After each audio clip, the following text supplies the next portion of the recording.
Hello everyone, welcome back to my channel. Today I want to discuss about past perfect tense. तो पिछले video में मैं past indefinite tense बता दी हूँ और पास्ट कंटिन्यूअस टेंस भी बता दी हूँ, उसका डिटेल बता दी हूँ, अफर्मेटिव, नेगेटिव, इंटरोगेटिव, आप उसे देखना मत भूलिएगा। इस वीडियो में मैं पास्ट परफेक्ट टेंस की आइडेंटिफिकेशन सबसे पहले बता दूँ, पहचान क्या होता है पास्ट परफेक्ट टेंस। ऐसे सेंटेंस जिनके वाक्यों के अंत में चुका था, चुकी थी, चुके थे, या, ई, ए थे आदि शब्द आते हैं। जैसे या था, ई थी, ए थे आदि शब्द आते हैं, क्या कहलाते हैं? Past perfect tense. आपको समझ में आया होगा। तो इसका अफर्मेटिव सेंटेंस मैं इस वीडियो में बता रही हूँ, अगले वीडियो में इसका बाकी प्रोसेस डिटेल पढ़ाऊंगी, तो आप मेरे साथ कंटिन्यू लगे रहिए। आई थिंक आप और कुछ समझेंगे प्रॉपर वे में, टेंस क्या होता है अच्छे से समझ में आएगा। तो अफर्मेटिव सेंटेंस को हिंदी में सकारात्मक वाक्य कहते हैं। तो सबसे पहले जो भी टेंस पढ़ने की बात आए तो स्ट्रक्चर हमको पढ़ना है, यानी इसका सूत्र फार्मूला याद करना बहुत जरूरी होता है। तो इसका फार्मूला स्ट्रक्चर क्या है?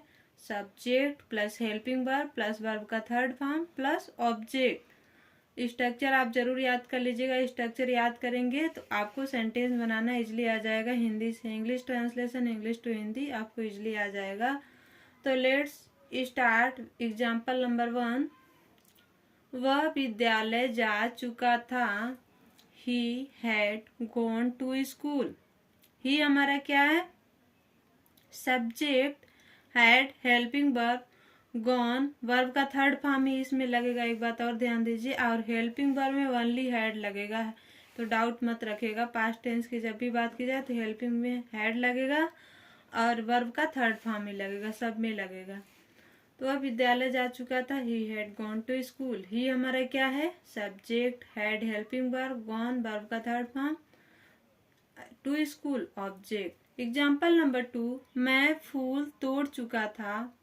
आई हैड प्लग्ड फ्लावर्स। आई क्या हमारा? Subject, had helping verb, plugged verb का थर्ड फॉर्म, फ्लावर्स ऑब्जेक्ट। तो इस तरह से एग्जाम्पल नंबर 1 और 2 आपको मैं डिटेल बताएं। एग्जाम्पल नंबर 3 की तरफ डिस्कस कर रही हूँ। हमने उसे बुलाया था। We had called him. We हमारा क्या है? Subject, had helping verb, called verb का third form, him object. Example number 4, वह एक पत्र लिख चुकी थी। तो हमारा एग्जाम्पल नंबर 4 क्या कर रहा है? She had written a letter. She हमारा क्या है? हेल्पिंग वर्ब, हेल्पिंग वर्ब नहीं, सब्जेक्ट, हेड क्या है? हेल्पिंग वर्ब, रिटेन वर्ब का थर्ड फॉर्म, और लेटर ऑब्जेक्ट। तो इस तरह से मैं आपको बता दी हूँ सब्जेक्ट क्या होता है, हेल्पिंग वर्ब क्या होता है, वर्ब का third form plus object. I think आप समझ रहे होंगे। तो एग्जाम्पल नंबर 5 क्या है? वे क्रिकेट खेल चुके थे। तो यहाँ पे इसका ट्रांसलेशन क्या होगा? They had played cricket. They हमारा क्या है?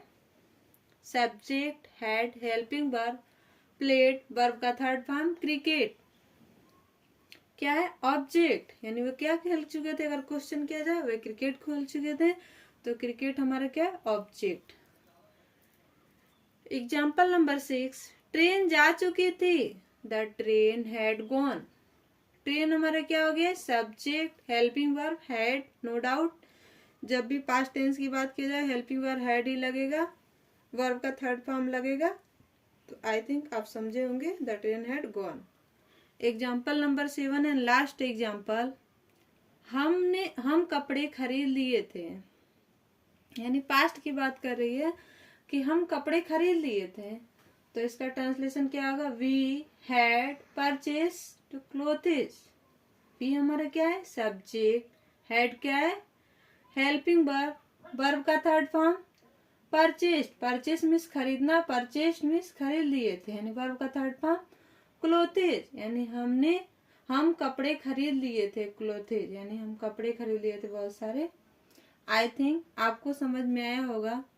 अगर इससे रिलेटेड कोई भी डाउट होगा तो नीचे कमेंट में पूछ लीजिएगा, और कमेंट में अपनी राय जरूर दीजिएगा कि ये वीडियो आपको कैसा लगा, समझ में आ रहा है कि नहीं समझ में आ रहा है, जिससे मुझे पता चले कि जो मैं पढ़ा रही हूँ आपको कहाँ तक और किस हद तक समझ में आ रहा है, और मुझे अपने पढ़ाने का टारगेट और हाईएस्ट लेके जाना पड़ेगा आपके अकॉर्डिंग, आपके कमेंट के अकॉर्डिंग। तो अपने कमेंट में राय देना जरूर मत भूलिएगा, क्योंकि आपका सजेशन दिया हुआ ही मुझे समझ में आएगा। और एक टीचर के वजह से मैं आपसे भी क्वेश्चन पूछ रही हूँ कि आप लोग कमेंट में अपनी राय इसलिए दीजिए क्योंकि मैं एक टीचर हूँ और मेरा उद्देश्य है कि हर घर का हर एक बच्चा, शिक्षा ऐसी चीज है जिससे वंचित ना रह जाए। और कोई भी डाउट हो बेझिझक पूछे। अगर वीडियो अच्छा लगे तो लाइक और सब्सक्राइब करना ना भूलिएगा। Thank you for watching.